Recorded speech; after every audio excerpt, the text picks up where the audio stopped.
Radio Tehran, শুরু হচ্ছে বিশ্ব সংবাদ।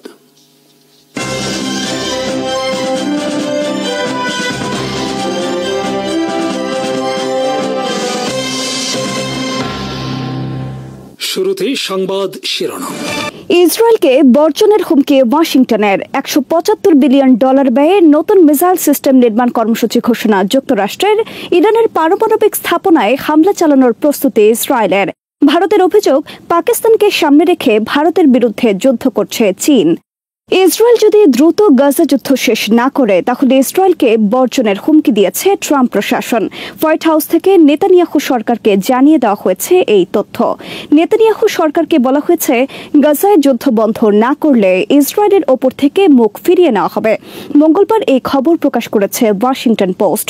তবে হোয়াইট হাউস থেকে এই বিষয়ে প্রকাশ্যে কিছু বলা হয়নি। ওয়াশিংটন পোস্টের খবরে বলা হয়েছে, গাজায় ইসরায়েলের গণহত্যা এবং অবরোধ করে ক্ষুধাকে অস্ত্র হিসেবে ব্যবহারের কারণে ফ্রান্স, কানাডা, ব্রিটেন সহ অনেক দেশ ইসরায়েলের ওপর বর্তমানে চূড়ান্ত ক্ষুব্ধ। তারা ইসরায়েলের বিরুদ্ধে অবরোধ আরোপের হুমকি দিয়েছে। ইসরায়েলকে ঘিরে যুক্তরাষ্ট্রের সাথেও তাদের সম্পর্ক অবনতি ঘটতে যাচ্ছে, কারণ গাজায় যুদ্ধ চলছে যুক্তরাষ্ট্রের সহায়তায়। ইসরায়েল ঘিরে পশ্চিমাদের সাথে যুক্তরাষ্ট্রের সম্পর্কের অবনতির আশঙ্কায় হোয়াইট হাউস থেকে নেতানিয়াহু সরকারকে বলা হয়েছে যুদ্ধ বন্ধের জন্য। ইরানের পারমাণবিক স্থাপনায় হামলার প্রস্তুতি নিচ্ছে ইসরায়েল। এ বিষয়ে গোয়েন্দা তথ্য পেয়েছে ওয়াশিংটন। বেশ কয়েকটি সূত্রের বরাতে বুধবার এই খবর প্রকাশ করেছে যুক্তরাষ্ট্রের সিএনএন। সিএনএনের খবরে বলা হয়েছে, যুক্তরাষ্ট্র যখন ইরানের সাথে সরাসরি বৈঠকের মাধ্যমে পারমাণবিক নিরস্ত্রীকরণ বিষয়ে একটি চুক্তি করার চেষ্টা করছে, তখন ইরানে হামলার প্রস্তুতি নিচ্ছে ইসরায়েল। যুক্তরাষ্ট্রের কর্মকর্তারা সিএনএনকে জানিয়েছেন, ইসরায়েলের এই ধরনের কাজ ট্রাম্পকে ভীষণ ক্ষুব্ধ করবে, তাতে কোনো সন্দেহ নেই। এমনকি এটা মধ্যপ্রাচ্যকে বড় যুদ্ধের দিকে ঠেলে দিতে পারে, যা ডোনাল্ড ট্রাম্প চান না। যুক্তরাষ্ট্রের কর্মকর্তারা সিএনএনকে জানিয়েছেন, ওয়াশিংটন বর্তমানে ইরানে ইসরায়েলের হামলা পরিকল্পনার বিরুদ্ধে। ভারতের পক্ষ থেকে অভিযোগ করা হয়েছে, পাকিস্তানকে সামনে রেখে ভারতের বিরুদ্ধে যুদ্ধ করছে চীন। সর্বশেষ ভারত পাকিস্তান যুদ্ধে পাকিস্তানকে অকল্পনীয় সহায়তা দিয়েছে চীন। ভারতের হামলা মোকাবেলায় তাদের সমস্ত আকাশ প্রতিরক্ষা ব্যবস্থা ও সজ্জিত করে দেয় চীন। তাছাড়া চীন দিয়েছে সব ধরনের প্রযুক্তি সহায়তা, যার ফলে পাকিস্তান ভারতের বিরুদ্ধে এই যুদ্ধে অভাবনীয় সাফল্য দেখিয়েছে। চীনের সহায়তা ছাড়া তাদের পক্ষে এভাবে ভারতের হামলা মোকাবেলা করা সম্ভব ছিল না।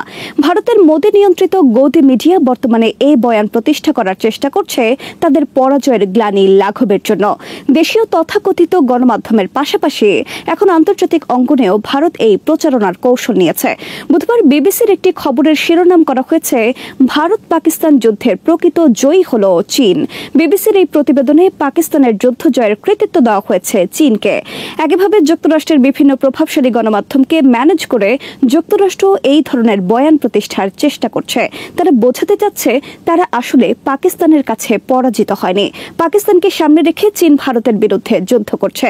তবে আন্তর্জাতিক বিভিন্ন গণমাধ্যমের বিশ্লেষণে বলা হয়েছে, অন্য দেশের আকাশ সীমায় প্রবেশ না করে একাধিক যুদ্ধবিমান বিধ্বস্ত করার ঘটনা বিশ্বের নজিরবিহীন। পাকিস্তানের যুদ্ধবিমান তাদের নিজেদের আকাশ সীমায় অবস্থান করে ভারতের আকাশ সীমায় হামলা চালিয়ে বিধ্বস্ত করেছে কয়েকটি যুদ্ধবিমান। $175 বিলিয়ন ব্যয়ে নতুন এক মিসাইল সিস্টেম নির্মাণ করতে যাচ্ছে যুক্তরাষ্ট্র। এর নাম গোল্ডেন ডোম মিসাইল সিস্টেম। যুক্তরাষ্ট্রের প্রতি শত্রুর ছোড়া সব ধরনের মিসাইল প্রতিহত করবে এই missile system. Hypersonic missile, ballistic missile, cruise missile, drone সহ সব ধরনের আকাশ আক্রমণ প্রতিহত করতে সক্ষম হবে গোল্ডেন ডোম মিসাইল। এমনকি মহাকাশ থেকে ছোড়া মিসাইল বা ফ্র্যাকশনাল অরবিটাল বম্বার্ডমেন্ট সিস্টেমও প্রতিহত করতে পারবে এটি। প্রেসিডেন্ট ডোনাল্ড ট্রাম্পের মেয়াদের শেষে নির্মাণ সম্পন্ন হবে সুদূর প্রসারী এই মিসাইল সিস্টেমের। এটি হবে একটি নেক্সট জেনারেশন মিসাইল সিস্টেম। মঙ্গলবার প্রেসিডেন্ট ডোনাল্ড ট্রাম্প অনুমোদন দিয়েছেন নতুন মিসাইল সিস্টেমের নকশা। প্রাথমিকভাবে এতে $25 বিলিয়ন বরাদ্দের ঘোষণা দেওয়া হয়েছে। আগামী 20 বছরে এই মিসাইলের পেছনে যুক্তরাষ্ট্র ব্যয় করবে $542 বিলিয়ন। এর মধ্যে প্রথম 4 বছর খরচ করা হবে $200 বিলিয়ন বেশি। ইসরায়েলের আয়রন ডোম মিসাইল সিস্টেমের নাম অনুসারে যুক্তরাষ্ট্র তাদের নতুন মিসাইলের নাম রেখেছে গোল্ডেন ডোম মিসাইল। নকশা অনুমোদনের পর ডোনাল্ড ট্রাম্প হোয়াইট হাউসের সাংবাদিকদের বলেন, যুক্তরাষ্ট্রকে শত্রুর সকল মিসাইল আক্রমণ থেকে রক্ষার জন্য নতুন এই মিসাইল সিস্টেম আমরা নির্মাণ করতে যাচ্ছে। স্পেস সেন্সর সহ স্থল, আকাশ এবং নেভি থেকে ছোড়া সব মিসাইল প্রতিহত করার ক্ষেত্রে ভূমিকা পালন করবে তাদের next generation golden dome missile system.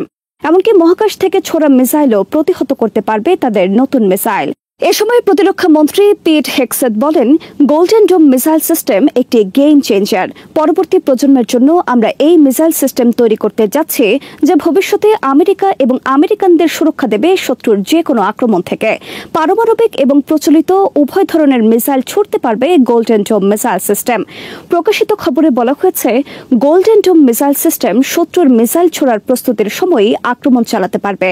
তাছাড়া শত্রুর মিসাইল ছোড়ার পর আকাশে থাকা অবস্থায়ও সফলভাবে প্রতিহত করতে পারবে এটি।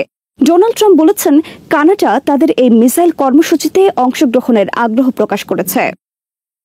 যুক্তরাষ্ট্রের কাছে থাকা বর্তমানে সবচেয়ে শক্তিশালী মিসাইলের নাম মিনিটম্যান মিসাইল। এর আওতা 13,000 কিলোমিটার, গতি শব্দের তুলনায় 25 গুণ বেশি। ভূমি থেকে নিক্ষেপযোগ্য এই মিসাইল পারমাণবিক বোমা বহন করতে পারে, যার শক্তি হিরোশিমায় ব্যবহার করা বোমার তুলনায় 300 গুণ বেশি। মাটির নিচে সংরক্ষিত এই মিসাইল সিস্টেম বহিঃশত্রুর আক্রমণ শুরুর সাথে সাথে নিক্ষেপ করা সম্ভব। যুক্তরাষ্ট্রের কাছে থাকা অপর শক্তিশালী মিসাইল হল ট্রাইডেন্ট। এটি সাবমেরিন থেকে নিক্ষেপযোগ্য এবং এর পাল্লা 12,000 কিলোমিটার, গতি শব্দের তুলনায় 24 গুণ বেশি। এটিও পারমাণবিক বোমা বহনে সক্ষম। বিশ্বের যত শক্তিশালী মিসাইল রয়েছে তার মধ্যে অন্যতম যুক্তরাষ্ট্রের মিনিটম্যান ও ট্রাইডেন্ট মিসাইল। এছাড়া যুক্তরাষ্ট্রের তৃতীয় শক্তিশালী মিসাইল হল টোমাহক ক্রুজ মিসাইল। কিন্তু 2019 সাল থেকে আজ পর্যন্ত রাশিয়া এবং চীন যেসব শক্তিশালী মিসাইল সিস্টেম সামনে হাজির করেছে তাতে অকার্যকর হয়ে গেছে যুক্তরাষ্ট্র সহ সারা বিশ্বের সমস্ত আকাশ প্রতিরক্ষা ব্যবস্থা। রাশিয়া ও চীনের কাছে বর্তমানে এমন সব মিসাইল রয়েছে যা কোনো বাধা ছাড়া পৃথিবীর যে কোনো প্রান্তে পারমাণবিক বোমা হামলা চালাতে সক্ষম। বিশেষ করে চীন ও রাশিয়ার কাছে থাকা হাইপারসনিক ও ফ্র্যাকশনাল অরবিটাল বম্বার্ডম্যান মিসাইল সিস্টেমের কাছে বর্তমানে সম্পূর্ণ অসহায় যুক্তরাষ্ট্র সহ গোটা বিশ্ব। রাশিয়া 2019 সালে অ্যাভয়েনগার্ড হাইপারসনিক মিসাইল সিস্টেম মোতায়েন করে। শব্দের তুলনায় 27 গুণ গতিসম্পন্ন এই হাইপারসনিক মিসাইল কোনো বাধা ছাড়া মাত্র 5 মিনিটের মধ্যে পৃথিবীর যে কোনো প্রান্তে পারমাণবিক বোমা হামলা চালাতে সক্ষম। এটি ভূমি থেকে নিক্ষেপযোগ্য একটি মিসাইল। এরই মধ্যে যুক্তরাষ্ট্র আকাশ এবং রণতরী থেকে নিক্ষেপযোগ্য হাইপারসনিক মিসাইলও মোতায়েন করেছে এবং ইউক্রেনে রাশিয়া প্রথম হাইপারসনিক মিসাইল হামলা চালায়। এর মধ্যে রাশিয়া সম্প্রতি হাজির করেছে সারমাত নামক এক দানবীয় ব্যালিস্টিক মিসাইল, যা এখন পর্যন্ত বিশ্বের সবচেয়ে শক্তিশালী আন্তঃমহাদেশীয় ব্যালিস্টিক মিসাইল হিসেবে পরিচিত। একই সাথে 15টি পারমাণবিক বোমা বহন করতে পারে এই মিসাইল। 2019 সালে চীনও প্রথম প্রকাশ্যে হাজির করে তাদের DF-17 নামক হাইপারসনিক মিসাইল। 2021 সালে চীন পরীক্ষা চালায় ফ্র্যাকশনাল অরবিটাল বম্বার্ডম্যান সিস্টেম। প্রচলিত কোনো ব্যালিস্টিক মিসাইল পৃথিবীর কক্ষপথে অবস্থান করতে পারে না, কিন্তু চীনা এই ফ্র্যাকশনাল অরবিটাল বম্বার্ডম্যান্ট পৃথিবীর কক্ষপথে প্রবেশ করে দীর্ঘ সময় অবস্থান করে অজানা স্থান থেকে আক্রমণ চালাতে পারে শত্রুর বিরুদ্ধে। পৃথিবীর কক্ষপথ থেকে ছুটে আসা মিসাইল প্রতিহত করা সম্ভব নয়। যুক্তরাষ্ট্র রাশিয়া স্নায়ুযুদ্ধের সময় সোভিয়েত ইউনিয়ন উদ্ভাবন করে কক্ষপথ থেকে ছুটতে সক্ষম ফ্র্যাকশনাল অরবিটাল বম্বার্ডম্যান সিস্টেম। সমর বিশ্লেষকদের মতে রাশিয়া ও চীনের কাছে থাকা হাইপারসনিক মিসাইল সকল কৌশলগত অস্ত্র চুক্তিকে হতাশ করে দিয়েছে। কারণ এই ধরনের মিসাইল মোতায়েন মানে হল প্রথম হামলার হুমকি, যেখানে এটা ঠেকানোর কোনো ব্যবস্থা কারো কাছে নেই। বিশেষ করে এই মিসাইল মোতায়েন যুক্তরাষ্ট্রের সকল মিসাইল প্রতিরক্ষা ব্যবস্থার প্রতি সরাসরি হুমকি এবং যুক্তরাষ্ট্রের সাথে তাদের সকল অস্ত্র চুক্তিও অসার হয়ে গেছে। অ্যাভানগার্ড সহ হাইপারসনিক মিসাইলের সবচেয়ে ভয়ঙ্কর ও বিপজ্জনক দিক হল রাশিয়া এর সাহায্যে প্রথমে হামলা করলে যুক্তরাষ্ট্র বা ন্যাটোর বিরুদ্ধে যে কোনো ধরনের যুদ্ধে তারা জয়ী হবে। 2021 সালে চীনের ফ্র্যাকশনাল অরবিটাল বম্বার্ডম্যান মিসাইলকেও ভয়াবহ হুমকি হিসেবে আখ্যায়িত করেছেন যুক্তরাষ্ট্রের space force general guns Salzman. তিনি বলেছেন, চীনের নতুন এই অস্ত্র কক্ষপথে দীর্ঘ সময় অবস্থান করতে পারে। পারমাণবিক বোমা বহনকারী কোনো হাইপারসনিক গ্লাইড ভেহিকেল যদি কক্ষপথে দীর্ঘ সময় অবস্থান করতে পারে তাহলে সেটা ভয়ঙ্কর ধরনের এক হুমকি। চীনের নতুন হাইপারসনিক মিসাইল নিয়ে যুক্তরাষ্ট্র এখন পর্যন্ত যেসব তথ্য এবং উদ্বেগ প্রকাশ করেছে তার মধ্যে সর্বশেষ আতঙ্কজনক তথ্য প্রকাশ করলেন জেনারেল গান্স সালজম্যান। এর আগে যুক্তরাষ্ট্রের joint chiefs of staff chairman general Mark Milley এবং joint chiefs of staff vice chairman general John Hyten চীনা এই মিসাইল নিয়ে গভীর উদ্বেগ প্রকাশ করেন। Lieutenant general Chance Saltzman deputy chief of space operations for operations cyber and নিউক্লিয়ারের দায়িত্বে রয়েছেন।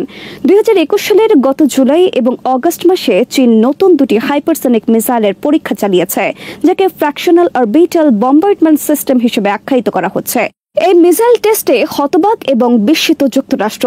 চীনের নতুন এই মিসাইল টেস্ট মহাকাশে তাদের শক্তির নতুন নজির শুধু নয়, বরং এই মিসাইলের কাছে সম্পূর্ণ অসহায় যুক্তরাষ্ট্র, কারণ তাদের না আছে হাইপারসনিক মিসাইল আর না আছে এর প্রতিরোধ ক্ষমতা। বিশ্বব্যাপী সমরাঙ্গনে আলোচিত বিষয়ে চীনা নতুন এই হাইপারসনিক মিসাইল এবং সামরিক ক্ষেত্রে তাদের রাতারাতি শক্তি অর্জনের নানা দিক। রাশিয়া ও চীনের হাইপারসনিক মিসাইলের মোকাবেলায় যুক্তরাষ্ট্র অনেক বছর ধরে চেষ্টা করছে হাইপারসনিক মিসাইল সিস্টেম উদ্ভাবনের, কিন্তু কমপক্ষে পরপর 5 বার তাদের এই মিসাইল পরীক্ষা ব্যর্থ হবার পর গত 2 মাস আগে যুক্তরাষ্ট্র এই মিসাইল কর্মসূচি বন্ধ ঘোষণা করে। সর্বশেষ চীন ও রাশিয়ার মিসাইল মোকাবেলায় যুক্তরাষ্ট্র ঘোষণা করল গোল্ডেন ডোম মিসাইল কর্মসূচি। আকাশের বুকে এক নতুন আতঙ্ক। চীন তৈরি করছে এমন এক ড্রোন মাদারশিপ যা যুদ্ধক্ষেত্রের ধারণা বদলে দিতে পারে। একসঙ্গে 100টি কামিকাজে ড্রোন নিয়ে উঠতে সক্ষম জিউটান নামের এই যান সামরিক সক্ষমতায় এক নতুন দিগন্ত উন্মোচন করছে। সামরিক পর্যবেক্ষকদের মতে এটি ড্রোন যুদ্ধ প্রযুক্তিতে এক বিশাল লাভ। রহস্যময় জিউটান 100 ড্রোনের জন্ম।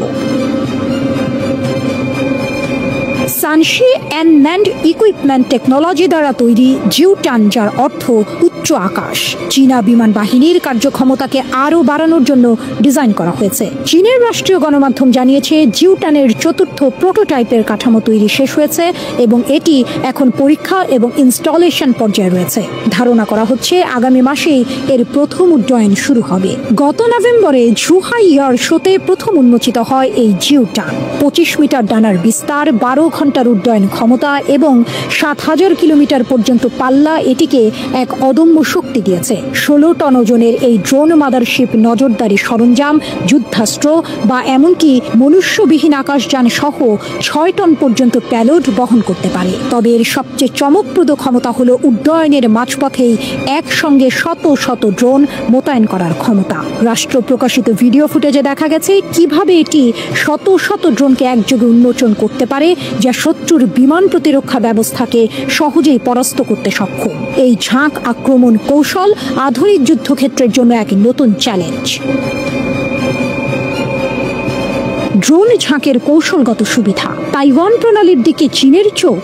ড্রোন ঝাঁক নজরদারি, গোয়েন্দা তথ্য সংগ্রহ এবং রিয়েল টাইম পুনরুদ্ধারে অসাধারণ কৌশলগত সুবিধা দেয়, বিশেষ করে তাইওয়ান প্রণালীর মতো বিতর্কিত অঞ্চলে। বিশ্লেষকরা মনে করছেন ভবিষ্যতে চীন ও তাইওয়ানের মধ্যে কোনো সংঘাত দেখা দিলে এই ক্ষমতা কেন্দ্রীয় ভূমিকা পালন করতে পারে। কেবল ড্রোন উৎক্ষেপণই নয়, জিউটান ক্রুজ ক্ষেপণাস্ত্র এবং PL-12E এর মতো আকাশ থেকে আকাশে নিক্ষেপযোগ্য অস্ত্র দিয়েও সজ্জিত হতে পারে, যা এর আক্রমণাত্মক সম্ভাবনাকে আরও বাড়িয়ে তোলে।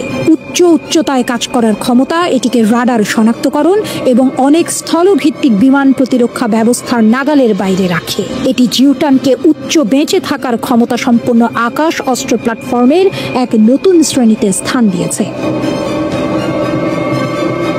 চীন দ্রুত দীর্ঘপাল্লার এবং কৌশলগত অভিযানে সক্ষম ড্রোনের একটি বিশাল বহর তৈরি করেছে।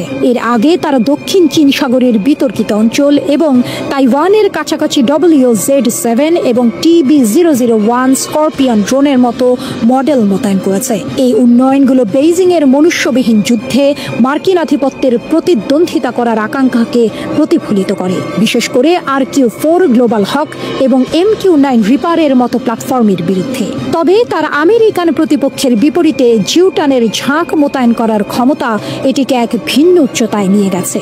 গ্লোবাল হক বা রিপার কারোরই একসঙ্গে শত শত ড্রোন উৎক্ষেপণের ক্ষমতা নেই, যা চীনের নতুন UAV ক্যারিয়ারকে একটি গুরুত্বপূর্ণ কৌশলগত সম্পদ করে তুলেছে। আধুনিক যুদ্ধের নতুন সংজ্ঞা। ইউক্রেনের রাশিয়ান সাজোয়াজানের ওপর এফপিভি ড্রোনের হামলা থেকে শুরু করে শত্রু অঞ্চলের গভীরে দূরপাল্লার আঘাত পর্যন্ত আধুনিক সামরিক কৌশলকে নতুন রূপ দিয়েছে ড্রোন। জিউটানের উন্মোচন চীনের আকাশপথে যুদ্ধের অত্যাধুনিক প্রান্তে থাকার অভিপ্রায়কে আরও স্পষ্ট করে তোলে। এটি কেবল একটি নতুন ড্রোন নয়, এটি ভবিষ্যতের যুদ্ধের এক নতুন আভাস।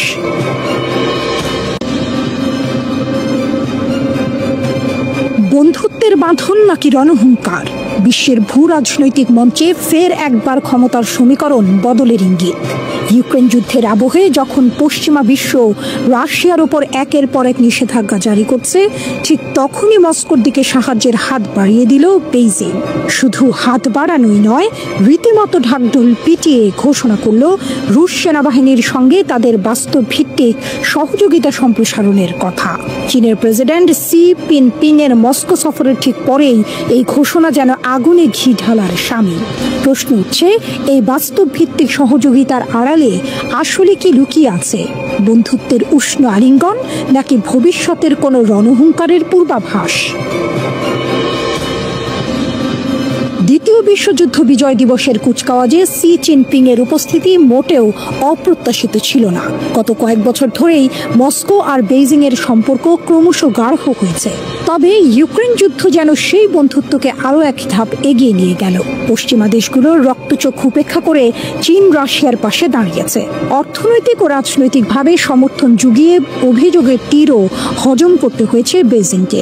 চীনের প্রতিরক্ষা মন্ত্রণালয়ের মুখপাত্র জিয়াং বিনের কথায় যেন সেই প্রশ্নের উত্তর কিছুটা হলেও স্পষ্ট। তিনি দ্ব্যর্থহীন ভাষায় জানিয়েছেন, চীনের সেনাবাহিনী রাশিয়ার সঙ্গে কাজ করতে প্রস্তুত। শুধু তাই নয়, কৌশলগত পারস্পরিক আস্থা আরও গভীর করা, কৌশলগত যোগাযোগ জোরদার করা এবং ব্যবহারিক সহযোগিতা সম্প্রসারণের মতো একাধিক বিষয়ে তারা একযোগে কাজ করবে। তাদের এই পদক্ষেপ নাকি নতুন যুগে চীন রাশিয়া সমন্বিত কৌশলগত অংশীদারিত্বের বিষয়বস্তুকে আরও সমৃদ্ধ করবে। শুধু তাই নয়, জিয়াং বিনের দাবি, এই সহযোগিতা বিশ্বের কৌশলগত স্থিতিশীলতা রক্ষা ও জোরদারেও নাকি সহায়ক হবে। তবে প্রশ্ন হলো, দুটি দেশের সেনাবাহিনীর মধ্যে এই বাস্তব ভিত্তিক সহযোগিতার আসল রূপ কে নেবে? যৌথ সামরিক মহড়া কি আরও বাড়বে? অত্যাধুনিক সমরাস্ত্রের প্রযুক্তি ভাগ করে নেওয়া হবে? নাকি ইউক্রেন যুদ্ধে রাশিয়াকে সরাসরি সামরিক সহায়তা দেবে চীন? যদিও বেইজিং সরাসরি সেই পথে হাঁটবে কিনা তা নিয়ে যথেষ্ট সন্দেহ রয়েছে। তবে অর্থনৈতিক ও প্রযুক্তিগত দিক থেকে চীনের সমর্থন রাশিয়ার যুদ্ধযন্ত্রকে সচল রাখতে যে গুরুত্বপূর্ণ ভূমিকা পালন করবে তা বলাই বাহুল্য। সি জিনপিং এর মস্কো সফরের পর ভ্লাদিমির পুতিনের মন্তব্য তাৎপর্যপূর্ণ। তিনি সিকে প্রিয় বন্ধু বলে সম্বোধন করেছেন এবং চলমান বৈশ্বিক অস্থিরতার মধ্যে চীন রাশিয়ার সম্পর্ককে ইতিবাচক শক্তি হিসেবে আখ্যায়িত করেছেন। শুধু তাই নয়, উভয় দেশ নাকি প্রভাবশালীদের জুলুমের বিরুদ্ধে একাট্টা হয়েছে। যদিও কারো নাম নেননি পুতিন, তবে এই প্রভাবশালী যে মার্কিন যুক্তরাষ্ট্র তা বুঝতে কারোরই অসুবিধা হওয়ার কথা নয়।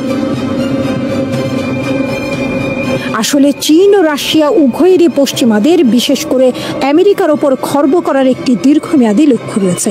ইউক্রেন যুদ্ধ সেই লক্ষ্য পূরণের একটি অপ্রত্যাশিত সুযোগ এনে দিয়েছে। রাশিয়াও চীনের ওপর অর্থনৈতিকভাবে নির্ভরশীল হয়ে পড়ায় বেইজিং এর কথা শুনতে বাধ্য হচ্ছে। এই পরিস্থিতিতে চীন রাশিয়ার এই বন্ধুত্ব আসলে কতটা টেকসই তা নিয়ে প্রশ্ন থেকেই যায়। দুটি দেশ কি সত্যি একে অপরের স্বার্থ রক্ষা করবে, নাকি সময়ের সঙ্গে সঙ্গে এই সমীকরণেও বদল আসবে? তবে আপাতত যা পরিস্থিতি, তাতে চীন রাশিয়ার এই মাখামাখি পশ্চিমা দেশগুলোর জন্য নিঃসন্দেহে উদ্বেগের কারণ। একদিকে ইউক্রেন যুদ্ধ, অন্যদিকে চীন ও রাশিয়ার ক্রমবর্ধমান আঁতাত। বিশ্ব যেন এক নতুন ঠান্ডা যুদ্ধের দিকে এগিয়ে যাচ্ছে। এই বাস্তব ভিত্তিক সহযোগিতা শেষ পর্যন্ত কোথায় গিয়ে থামবে তা সময়ই বলবে। তবে এর ফলস্বরূপ বিশ্ব রাজনীতিতে যে বড় ধরনের পরিবর্তন আসতে চলেছে তাতে কোনো সন্দেহ নেই। অপেক্ষা এখন সেই পরিবর্তনের গতি প্রকৃতি দেখার।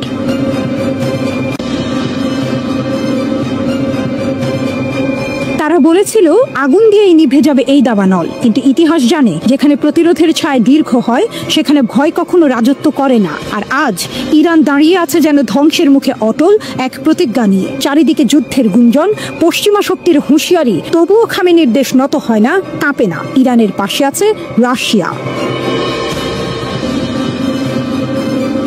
ইরানের প্রতি মার্কিন প্রেসিডেন্ট ট্রাম্পের অন্তহীন সতর্কবার্তা নিয়ে রাশিয়ার ব্যঙ্গ। বোমা শান্তি আনতে পারে না, মার্কিন হুমকির কড়া সমালোচনা করল রাশিয়া। মার্কিন হামলার আশঙ্কার মধ্যে ইরান কি করছে তা নিয়ে রাশিয়া বড় একটি তথ্য প্রকাশ করেছে।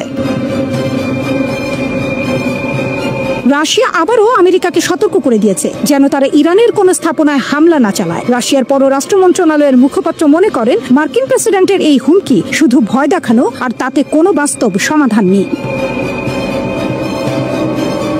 মারিয়া জাখারোভা বলেছেন, বিশ্ব এখন ইরানের বিরুদ্ধে এসব নিরন্তর হুমকিতে ক্লান্ত হয়ে পড়েছে। তিনি আরো বলেন, ইরানি সামরিক অভিযান চালিয়ে সমস্যার কোনো সমাধান হবে না। তিনি জানিয়েছেন, সত্যিই এখন বিশ্ব ক্লান্ত হয়ে পড়েছে ইরানের বিরুদ্ধে এসব একঘেয়ে হুমকি শুনতে শুনতে। মানুষ এখন বুঝতে পারছে বোমা হামলা দিয়ে কখনো শান্তি আনা যায় না।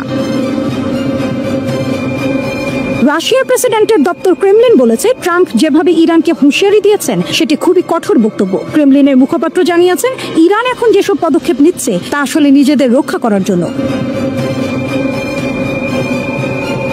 দিমিত্রি পেসকভ নামের এই মুখপাত্র বলেন, আমেরিকা ও ইরান যেন সংঘর্ষ না বাড়িয়ে বরং সরাসরি যোগাযোগে মনোযোগ দেয়।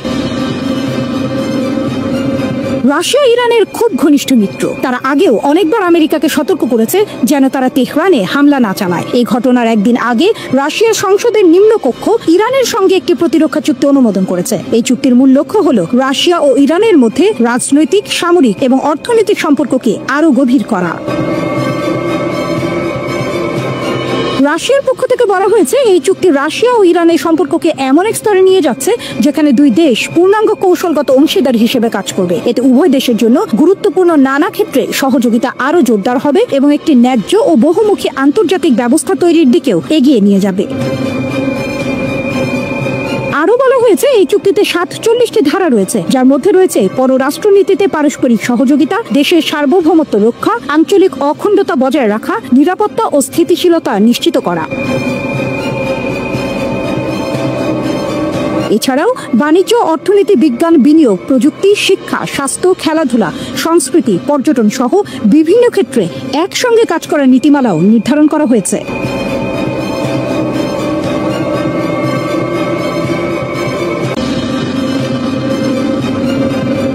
এক বিস্ময়কর মুহূর্ত, এক নতুন অধ্যায় যেখানে দুই জাতি একত্রিত হচ্ছে, তাদের ভাগ্যকে গাঁথছে এক গভীর কৌশলগত অংশীদারিত্বের বাঁধনে। রাশিয়া এবং ইরান দ্বিতীয় বিশ্বযুদ্ধের পর থেকে তাদের সম্পর্ক কখনো মসৃণ নয়, কিন্তু আজকের দিনে তারা এক হয়ে উঠছে। আন্তর্জাতিক রাজনীতির ঝলকানি মাঠে যেখানে একের পর এক প্রতিকূলতা তাদের দিকে ধেয়ে আসে, তারা সিদ্ধান্ত নিয়েছে এবার তারা একে অপরকে শক্তির সাথে সামলাবে।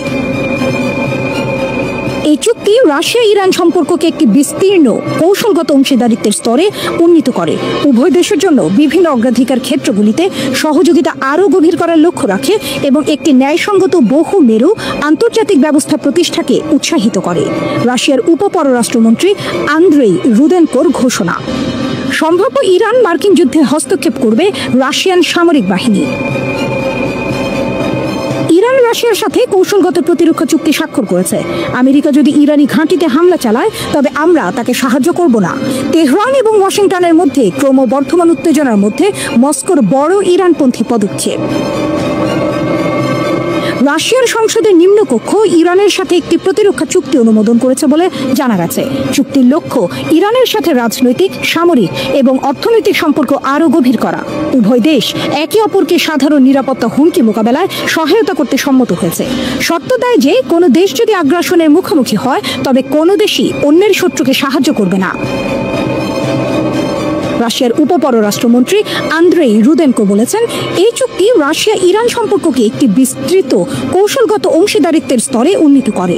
উভয় দেশের জন্য অগ্রাধিকারের বিস্তৃত ক্ষেত্রগুলিতে সহযোগিতা আরও গভীর করার লক্ষ্য রাখে এবং একটি ন্যায়সঙ্গত বহুমেরু আন্তর্জাতিক ব্যবস্থা প্রতিষ্ঠাকে উৎসাহিত করে। 47টি অনুচ্ছেদ সম্বলিত এই চুক্তিতে বৈদেশিক নীতিতে সহযোগিতা, রাষ্ট্রীয় সার্বভৌমত্ব, আঞ্চলিক অখণ্ডতা রক্ষা এবং নিরাপত্তা ও স্থিতিশীলতা নিশ্চিত করার জন্য পক্ষগুলির প্রতিশ্রুতির রূপরেখা দেওয়া হয়েছে। এটি বাণিজ্য, অর্থনৈতিক, বৈজ্ঞানিক, বিনিয়োগ এবং প্রযুক্তিগত ক্ষেত্রের পাশাপাশি শিক্ষা, স্বাস্থ্যসেবা, ক্রীড়া, সংস্কৃতি, পর্যটন এবং অন্যান্য ক্ষেত্রে সম্পর্ক উন্নয়নের নীতিগুলি প্রতিষ্ঠা করে। রাশিয়ার উপপররাষ্ট্রমন্ত্রী আন্দ্রেই রুদেনকো জানিয়েছেন, এই মুহূর্তে আমরা এই বিস্তৃত কৌশলগত অংশীদারিত্ব চুক্তিতে স্বাক্ষর করছি। এই সহযোগিতা রাজনীতি, প্রতিরক্ষা, নিরাপত্তা, অর্থনীতি, বাণিজ্য, অর্থ, বিনিয়োগ, পরিবহন, সংস্কৃতি, শিক্ষা, ক্রীড়া, পর্যটন এবং অন্যান্য ক্ষেত্রে বিস্তৃত। চুক্তিতে গোয়েন্দা ও নিরাপত্তা পরিষেবা তথ্য বিনিময়ের বিধানও অন্তর্ভুক্ত রয়েছে। এই বিস্তৃত কৌশলগত চুক্তিটি জানুয়ারিতে ইরান এবং রাশিয়ার প্রেসিডেন্টরা স্বাক্ষর করেছিলেন। কার্যকর হওয়ার আগে মস্কোর সংসদে ভোটদান প্রয়োজন ছিল। ইরানের পারমাণবিক স্থাপনাগুলোতে আসন্ন মার্কিন হামলার আশঙ্কার মধ্যে এটি এসেছে। নতুন পারমাণবিক চুক্তি না হলে ইরানের পারমাণবিক স্থাপনাগুলিতে বোমা হামলার হুমকি দিয়েছিলেন ডোনাল্ড ট্রাম্প।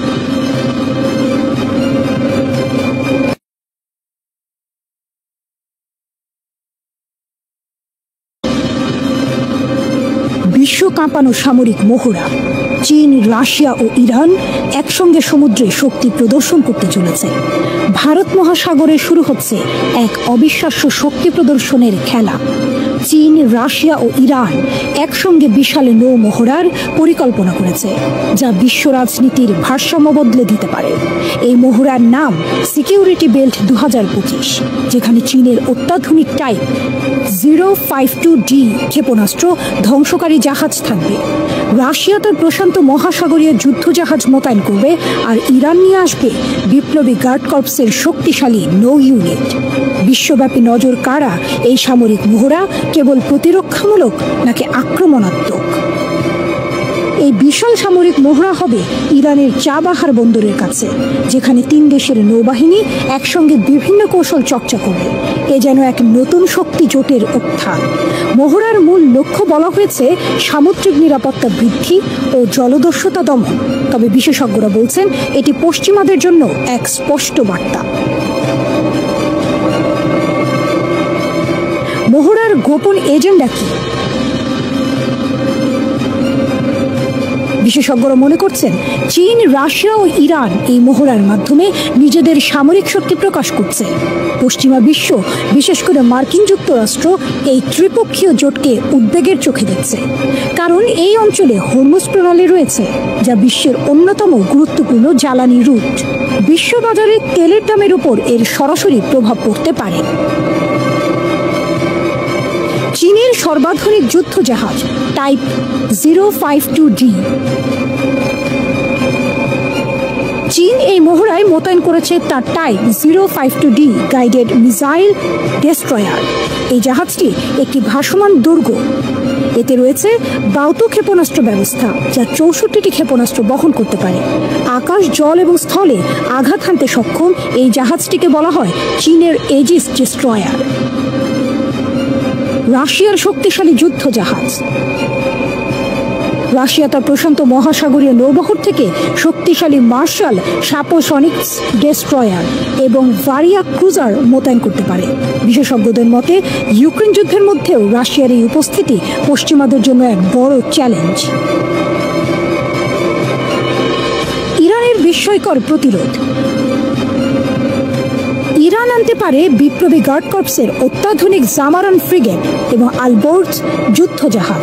এই মহড়া ইরানের জন্য একটি শক্তি প্রদর্শনের প্ল্যাটফর্ম, যেখানে তারা বিশ্বকে দেখাতে চায় যে তারা এখন আগের চেয়ে অনেক বেশি প্রস্তুত। বিশ্লেষকদের চোখে শক্তির নতুন মেরুকরণ। বিশ্লেষকরা বলছেন এটি কেবল মহড়া নয়, বরং বিশ্ব রাজনীতির ভারসাম্য বদলানোর কৌশল। চীন, রাশিয়া ও ইরান 3 দেশই মার্কিন নেতৃত্বাধীন বিশ্ব ব্যবস্থাকে চ্যালেঞ্জ করতে চায়। মার্কিন যুক্তরাষ্ট্রের প্রতিক্রিয়া কি হবে?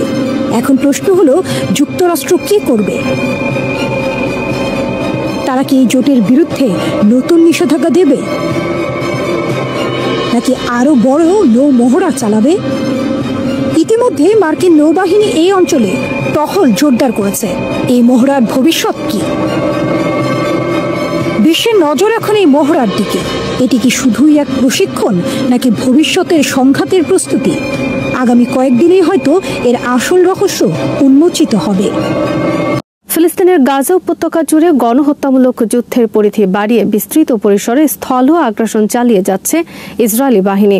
দখলদারদের প্রতিহত করতে পাল্টা আঘাত হানছেন প্রতিরোধ যোদ্ধারা। মঙ্গলবার বেশ কয়েকটি শীর্ষ স্তরের অভিযান পরিচালনা করেছে ফিলিস্তিনের প্রতিরোধ সংগঠনগুলো। প্যালেস্টাইনিয়ান ইসলামিক জিহাদের সামরিক শাখা আল কুদস ব্রিগেডস জানিয়েছে, গাজা সিটির আল শুজাইয়া এলাকার আল মুনতার স্ট্রিটের দিকে ইসরায়েলি সামরিক যান অগ্রসর হলে এতে আগে থেকে পুঁতে রাখা শক্তিশালী বোমার বিস্ফোরণ ঘটানো হয়। হামলায় ব্যবহৃত হয় ইসরায়েলি বাহিনীর ফেলে যাওয়া GBU-39B বোমা। বিস্ফোরণে সামরিক যানটি পুরোপুরি ধ্বংস হয়ে যায়। Democratic front for the liberation of Palestine বা DFLPর সামরিক শাখা মার্টার ওমর আল কাসিম ফোর্সেসের মুখপাত্র আবু খালেদ জানান, উত্তর পশ্চিম গাজায় কর্মরত তাদের একটি কমব্যাট ইউনিট আল আতাত্রা এলাকায় একটি ইসরায়েলি পদাতিক টহল দলের উপর অতর্কিত হামলা চালায়। আবু খালেদ জানান, এলাকাটি বেশ কয়েকটি এক্সপ্লোসিভ ডিভাইস দিয়ে সজ্জিত ছিল। তাদের যোদ্ধারা ইসরায়েলি সেনাদের সেখানে আসতে প্রলুব্ধ করেন। এরপর সেনাদের উপর ক্লোজ রেঞ্জ থেকে মুহুর্মুহু গুলি চালানো হয় এবং আগে থেকে সজ্জিত বোমার বিস্ফোরণ ঘটানো হয়। এতে নিশ্চিতভাবে বেশ কয়েকজন দখলদার সেনা নিহত এবং আহত হন। আবু খালেদ বলেন, যুদ্ধে তাদের কমান্ডার জাকারিয়া রামি আবু ঔদা শহীদ হন এবং আবু ঔদার সহযোদ্ধারা তার লাশ যুদ্ধক্ষেত্র থেকে নিজেদের অবস্থানে ফিরিয়ে আনতে সক্ষম হয়েছেন। এদিকে ইসরায়েলি বাহিনী গাজায় চলমান সংঘর্ষে তাদের আরও একজন সেনা সদস্যের মৃত্যুর কথা স্বীকার করেছে। নিহত সেনা 601তম ইঞ্জিনিয়ারিং ব্যাটালিয়নের সদস্য ইউসুফ ইয়েহুদা ইরাক। ইসরায়েলি হিসাবে এর মাধ্যমে 2023 সালের 7 অক্টোবর যুদ্ধ শুরু হওয়ার পর থেকে নিহত ইসরায়েলি সেনা সংখ্যা এসে দাঁড়িয়েছে 857 জনে। ফিলিস্তিনি প্রতিরোধ সংগঠনগুলোর হিসাবে এর আসল সংখ্যা বহুগুণ বেশি। ইসরায়েলের সঙ্গে বাণিজ্য আলোচনা স্থগিত করেছে যুক্তরাজ্য। একই সঙ্গে অধিকৃত পশ্চিম তীরে বসতি স্থাপনকারীদের উপর নিষেধাজ্ঞা দিয়েছে দেশটি। ইসরায়েল গাজায় নতুন করে শুরু করা হামলা বন্ধ না করলে এবং উপত্যকাটিতে ত্রাণ প্রবেশ করতে না দিলে দেশটির বিরুদ্ধে পদক্ষেপ নেওয়া হবে। যুক্তরাজ্য, ফ্রান্স ও কানাডার এমন হুমকির পরই এই নিষেধাজ্ঞা দেওয়া হলো। 5 মে থেকে গাজায় নতুন করে অভিযান শুরু করেছে ইসরায়েল। দেশটির প্রধানমন্ত্রী বেঞ্জামিন নেতানিয়াহু বলেছেন, পুরো গাজা নিয়ন্ত্রণ নেওয়ার পরিকল্পনা করছে তার সরকার। দীর্ঘ 11 সপ্তাহ অবরোধের পর এদিন উপত্যকাটিতে মাত্র 5 ট্রাক ত্রাণ ঢুকতে দিয়েছে ইসরায়েল। গাজা কর্তৃপক্ষ জানিয়েছে, প্রতিদিন সেখানে 500 ট্রাক ত্রাণ প্রয়োজন। মঙ্গলবার যুক্তরাজ্যের পররাষ্ট্রমন্ত্রী ডেভিড ল্যামি বলেন, 2023 সালের 7 অক্টোবর ইসরায়েলে হামাসের হামলার পর দেশটিতে আত্মরক্ষার অধিকারকে সমর্থন দিয়েছিল যুক্তরাজ্য। তবে এই সংঘাত এখন এক কালো অধ্যায়ে প্রবেশ করেছে। 11 সপ্তাহ ধরে গাজা অবরোধ করে রেখেছে ইসরায়েলি বাহিনী। এতে উপত্যকাটিতে কাজ করা বিশ্ব খাদ্য কর্মসূচির হাতে খাবারের মজুদ শেষ হয়ে গেছে। যুক্তরাজ্যের আইন প্রণেতাদের ডেভিড ল্যামি আরও বলেন, আজ পশ্চিম তীরে বসতি স্থাপনের সঙ্গে সংশ্লিষ্টতার কারণে 3 জন ব্যক্তি ও 4টি প্রতিষ্ঠানের উপর নিষেধাজ্ঞা দিয়েছে যুক্তরাজ্য। যারা নৃশংসভাবে মানবাধিকার লঙ্ঘন করে যাচ্ছে তাদের বিরুদ্ধে পদক্ষেপ নিয়ে যাবে ব্রিটিশ সরকার। এর মধ্যে মঙ্গলবার যুক্তরাজ্যের পররাষ্ট্র মন্ত্রণালয়ের এক বিবৃতিতে বলা হয়েছে, গাজায় ইসরায়েলের হামলা, পশ্চিম তীরে ইসরায়েলি বসতি সম্প্রসারণ এবং বসতি স্থাপনকারীদের সহিংসতার ঘটনার জেরে যুক্তরাজ্যে ইসরায়েলের দূত জিপোরা হোতোভেলিকে তলব করেছে ব্রিটিশ সরকার। গাজার বাসিন্দাদের পাশে দৃঢ়ভাবে দাঁড়িয়েছেন ব্রিটিশ প্রধানমন্ত্রী কিয়ার স্টারমার। তিনি বলেছেন, আমরা গাজার মানুষকে অনাহারে থাকতে দিতে পারি না। স্টারমার বলেন, গাজায় নিরপরাধ শিশুদের উপর চলমান বোমা বর্ষণ এবং মানবিক বিপর্যয় এখন এমন পর্যায়ে পৌঁছেছে যা সহ্য করা যায় না। মঙ্গলবার ব্রিটিশ পার্লামেন্টে ইউরোপীয় ইউনিয়নের সঙ্গে ব্রিটেনের পুনর্গঠন চুক্তি নিয়ে বক্তব্য রাখতে গিয়ে তিনি বলেন, গাজার ভয়াবহ পরিস্থিতি নিয়ে আমি কিছু বলতে চাই। নিরীহ শিশুদের উপর বারবার বোমা বর্ষণ এটি একেবারেই অসহনীয়। তিনি আরো বলেন, পশ্চিম তীরে বসতি স্থাপন বন্ধে যুক্তরাজ্যের অবস্থান আগের মতোই কঠোর রয়েছে। একই সঙ্গে গাজায় মানবিক সহায়তা অনেক গুণ বাড়ানোর দাবিও পুনর্ব্যক্ত করেন প্রধানমন্ত্রী। ইসরায়েলের সাম্প্রতিক ঘোষণায় বলা হয়, তারা সীমিত পরিমাণ ত্রাণ গাজায় প্রবেশের অনুমতি দেবে।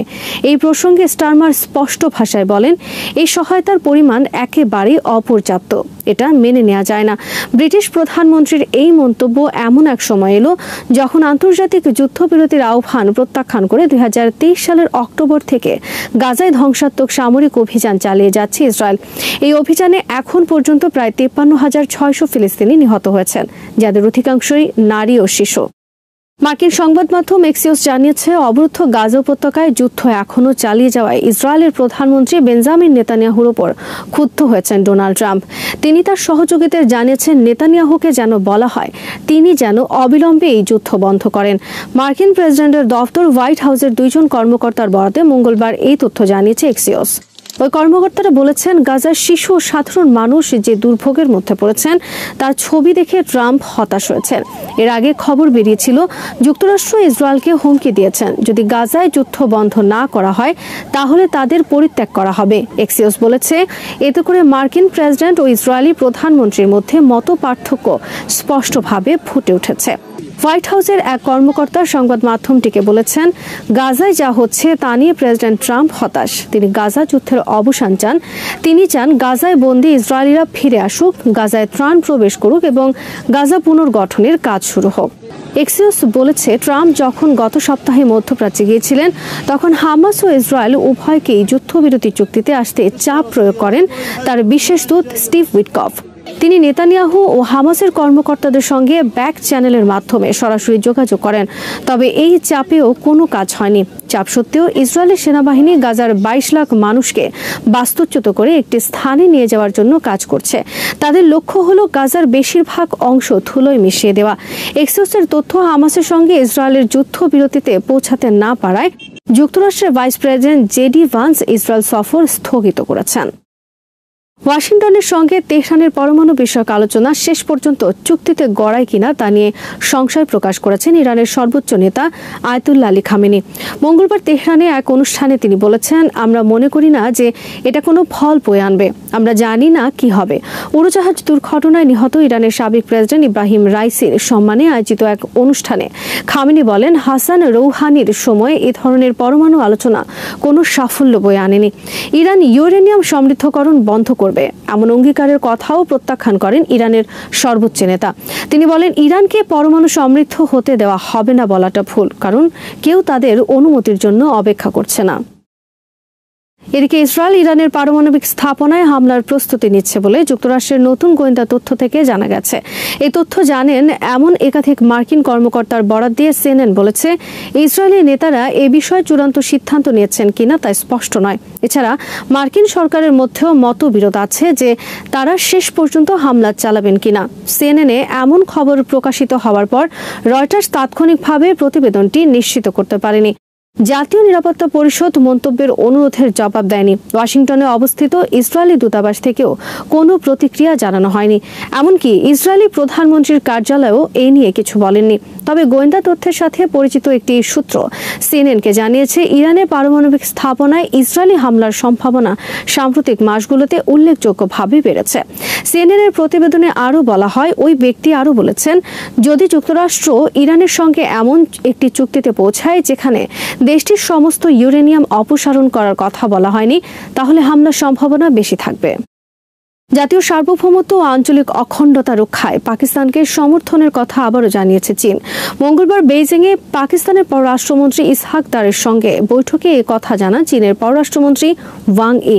ভারত নিয়ন্ত্রিত কাশ্মীরের পেহেলগামে বন্দুকধারীর হামলার জেরে ভারতের সঙ্গে 4 দিনের সংঘাত শেষে যুদ্ধবিরতির পর বৈঠক করলেন এই দুই নেতা। পাকিস্তানের উপ প্রধানমন্ত্রী ও পররাষ্ট্রমন্ত্রী ইসহাক দারের সঙ্গে বৈঠকের সময় চীনের পররাষ্ট্রমন্ত্রী ওয়াং ই আরও বলেন, চীন দুই দেশের সংলাপ মাধ্যমে মতপার্থক্য দূর করার উদ্যোগকে স্বাগত জানায়। এদিকে চীনের পররাষ্ট্র মন্ত্রণালয়ের এক বিবৃতিতে বলা হয়েছে, ওয়াং পাকিস্তানকে আয়রন ক্লাড ফ্রেন্ড বলে অভিহিত করেছেন। দুই দেশের মধ্যে সর্বকালীন কৌশলগত সহযোগিতামূলক অংশীদারিত্ব আরও গভীর করার প্রতিশ্রুতি দেন তিনি। ইসহাক দার পাকিস্তানের সার্বভৌমত্ব এবং আঞ্চলিক অখণ্ডতার প্রতি দৃঢ় সমর্থন জানানোর জন্য চীনের প্রশংসা করেন। শ্রোতা বন্ধুরা, বিশ্ব সংবাদে এই ছিল আমাদের সর্বশেষ আয়োজন। সঙ্গে থাকার জন্য আপনাদের সবাইকে অসংখ্য ধন্যবাদ।